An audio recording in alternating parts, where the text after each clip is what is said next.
ma'am ngasi video se hapetan check Towbiyo ko asi se kana bane phajana hai tare ai isama practice tor ko sima de adu si se adum tawri kudingi adum ai ngonda oiba oino oye si gi pot sima de ado manifestation se ko khara lei adum hadi chana ba hai tare ko thuna ai ngonda phalang lakpa keno taw da samna ha bada what manifestations kind ha se ko what manifestations se ai ngonda khara tap na lai result se ko aduna tabida belief taw bani khangde belief ta dum hadi adum ni ni daga phalawna aina pame poto dai la ko siawe aduga si simadi hai tare ko aina si se I daga hapa se ai dum hape badum phone maning jida ado matam aina expect to matam haje tha ahungi matung da hadi aina pame ba amount to hadi yobra yodabra haragadi numit hapta ama kai ma watlingai daga hadi phangba dum ani ahum luxury ko experience ai si gi potsa aduduna hozik se leina ko aiso anobo ma shame ge na ko amuka haidi hanagi aina manifest gi ba pesa amount ki ka do haidi phangjagram ni na anobo pesa ama haita hana sam macha ama ha sine ko lupalising yang khay mala ama manifest ko haidi aigi income aigi way do lapagi lambi haita ko aigi tham da kyam earn to ge na traga haidi ai kyam tan bangam gadagi adugi matungi ne iyo ba haita leina ko marup ki pesa ayo ha banate ko haidi marup it's a kaino ne ba adudi savings ne do ai ki pesa ne ha badi count to bo yaro na ko haidi adudi hozik haidi adumaina haidi adu ma phau no boy kem nate ko haji aina ningjari ba aina tan bangam gadaba ai gi hard work na return la kadaba ko kadaba adumaina khallago ina ibiba hai tare ko adu suppose hai tare ko sida hadi 1 lakh ni khangde 5 lakhs ni khangde 10 lakhs ni khangde hadi aina tha ahum sigi manung sida ingon da confident lai raga di ko ai lakh manga tan bangam ni tara tan bangam ni har ga di iyo ba du gi amount to hadi ai gi income du gi matung ina hai tare ko adu sida I ba sida ko akoina check manifestation na gi ba symbol gumba khra sena rakani ko aduga paisa masinga aduga hap ka da sina ko hadi phone gi maning da hapu ba phone cover maning ji da hapiyo hadi phone cover phone da cover hapte in har ko machang khatang le raga hapchan biro dum hari smaina taw gada ba le raga di phone keno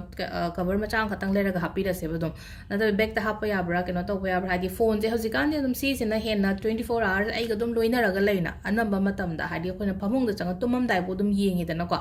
adum ai ga khwai da gi hadi money back to de na ko pu pol chat ta ba timing si yawe hadi loina mak hadi google pay kari kra taw ni hadi phone je dum loina ra chapani na phone je da hapa se ba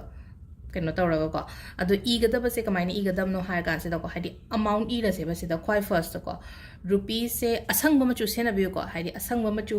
yaraga di asangba se no shuklei letre shukupai shuklei laktre haga di blue se no ko blue it's a universal color ni ko blue se na ko aduga natraga di green pen se na bi hadi paisa manifesto bode green aduga akoi gi atopa kai hani relationship kumba dana red kumba kai black ti shun shina ga no ko black tana hadi negativity release to honge haraga di black use to we ko asangba machu gi ko kolom ma lobiro ko aduga paisa masing ira se ba ina quite first ko se rupees some tara haina ira sine ko 10 lakhs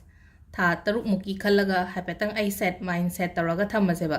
hadi 10 lakhs se aina hadi tha taruk sigi manung phawbada di aina tanba ngamni ko haibagi dumaina ko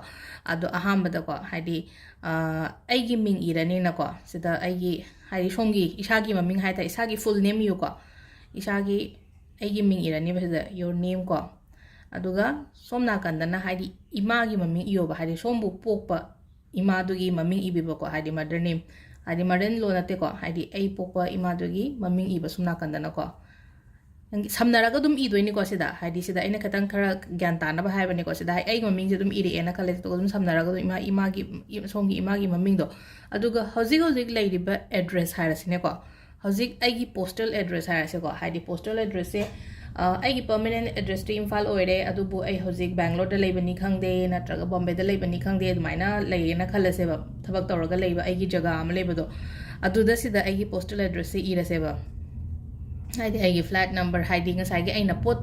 thaba matam da yorokpa haidi aina address ama leranga adugi postal address sida ibirani ko mingsi gi maka sida aina postal address irani adugi matung da hai tar postal proper ni ko pin code tai kari de kra de loina hapa ga dain igadam ni ko aduga account number ko somgi account number bank ki account number sida mu hang pe account number leiten account number loina leina bani ko hosikan dia ado sum hangdokpiyo account number ꯂꯩꯇ꯭ꯔꯒꯁꯨ ꯀꯣ hangdokpiyo ꯅ ꯍꯥꯏꯔꯒꯗꯤ savings account ꯍꯥꯡꯕꯗ ꯑꯀꯥꯏꯕ ꯀꯩꯝ ꯂꯩꯇꯦꯅ ꯑꯔꯩꯕ ꯄꯩꯁꯥꯗꯣ ꯕꯦꯡꯛꯇ ꯈꯤꯇꯪ ꯈꯤꯇꯪ ꯊꯝꯖꯟꯕꯗ ꯑꯗꯣ ꯁꯤꯗ ꯂꯣꯏꯅ postal address ꯏꯔ ꯃꯇꯨꯡꯗ ꯑꯩꯒꯤ account number ꯏꯔꯅꯤꯅꯀꯣ account number ꯏꯔꯅꯤ ꯑꯗꯣ ꯁꯤꯗ ꯑꯩꯈꯣꯏꯅ ꯑꯩꯈꯣꯏꯒꯤ ꯕꯦꯡꯛꯀꯤ ꯃꯃꯤꯡ ꯏꯔꯁꯨ ꯌꯥꯏ ꯏꯗ꯭ꯔꯁꯨ ꯌꯥꯏ ꯑꯗꯨꯃꯗꯤꯀꯣ only just account number ꯅꯦ ꯅꯤꯗ ꯑꯣꯏꯔꯤꯁꯦꯀꯣ account number ꯑꯃ ꯂꯩꯔꯦ ꯑꯗꯨꯒ ꯉꯁꯥꯏꯒꯤ ꯁꯤꯝꯕꯜꯒꯤ ꯃꯇꯥꯡꯗ ꯂꯥꯛꯑꯁꯦꯕ ꯁꯤꯝꯕꯜꯁꯦ ꯁꯤꯗꯀꯣ ꯑꯩꯅ ꯀꯩꯅꯣ ꯇꯧꯔꯁꯦ ꯑꯩꯈꯣꯏꯒꯤ Reiki symbol oinaniko Reikiga kenoga akoigi jibu symbol akoina kenoda haidi green machu ma somna sum sina biramani phanam aingonda gi lobo oiro natraga online dagi leibo oiro ado Reiki symbol se haidi money Reiki gini ko ado sida ai symbol ama sida ai ma'am da share toroke si se yi o ko haibra yeng biu ko hapetang try toroga yeng seba ado Reiki se healing de yam phai ko haidi money healing tawba yai health ki healing tawba yai relationship healing tawba yai ado Reiki healing se nam ko na lapna leirabani na haidi dum badi kya khatang khara keno tawre ko haidi haziki oina de ek tawde practice ti tawe aduga haidi thawaina Reiki gi matang da yam ka hana aina check semba do ina seneba atai di yam ka hana senre ko ado ahambada se da ko aina haidi akoi gi Midas star se sema se ba Midas star se kamaina ye ka dage hai kan sumaina line ama chinge ko hai ai green adum ye ge ko horen phajana mulak ke ko khran naksalaga da ahambada line ama chinge ba se sina koi gi line number 1 ne na khala se ba ko de makada sumaina ko sina 2 ko adagi 3 sidagi somdagi haina 3 chalala se ko mukse katang nuaitre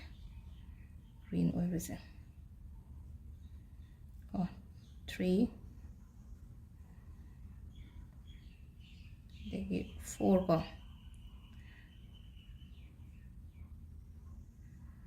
4 5 6 ko sigi kaino se cross adjoining toro kadam ni ko sida hadi khan naksalakam oi kut pudilake hadi yekpagi mong sai petang khara muneng bi ko aduga last 7 ko 7 8 se samdana de usmaina se sina akoi gi Midas star gi symbol leire na ko mathang gi sina hai ta ko sida adum che makha sida ai muk chawno mulake ko aduga mathang gi sina akoi gi jibu symbol di akoi gi kaino akoi gi kari ngasai gi green du da gi yenga ga yi asu yai ko ai green jibu gumba leiba do du da gi ne yi ai kaino no yi ge ko si si sample ni ga chu kai de sketch pen no ne yi ga tak la ge muk se katang noi tre ko ado sida leire sumaina yekpi ga taba se sena ko se sena koina jibu ko aduga ama symbol Reiki symbol amaga hai tare ko sida ko se sena akoina unlimited abundance ko haidi what the haidi lepa leitana lakna bagi damakta hai tare ko sigi symbol amaga ko ado sida akoina number ami iseba makada so haidi angel numbers ama su irama se ko 5 2 0 7 4 1 8 0 8 ko se ubire ko ma'am zana ado sigi yekpagi mong se ai hapetan ko hana yekhiba kaino made ai share toroke ko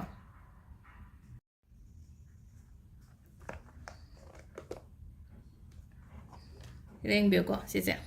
aina mamang da ye takibagi kaino le hobane se dum ai diary dum ne haina yeksalaga thame ko haidi diary gum da ye thamajo ko joga di symbol apa mayam ne haidi engon da track tawna bane ba